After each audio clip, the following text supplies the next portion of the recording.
मेहर report शान अली शेख मलीर में क़त्ल थियल नौजवान नाज़िम जोखे जे बेरहनुमा क़त्ल ख़िलाफ़ यंग स्टूडेंट ऑफ मेहर पारां अकील मेमण आज़ाद चन्ना शकील अतार आदिल तेवड़ो फरमान चन्ना मीर मक्सी अफ़ाक खोखर शकील बिघियो जमशेद विक्कू ऐं ॿियनि जी अॻुवाणीअ में नेशनल प्रेस क्लब मेहर ॾाढो एहतिजाजी मुज़ाहिरो करे धरणो हंयो वियो। उन मौक़े ते मुज़ाहिरीन नाज़िम जोखे जे क़त्ल ख़िलाफ़ सख़्त नारेबाज़ी कई।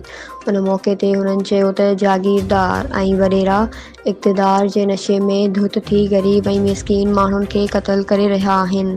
रियासती इदारा क़ातिलनि खे गिरफ़्तार करण में नाकाम थी विया आहिनि।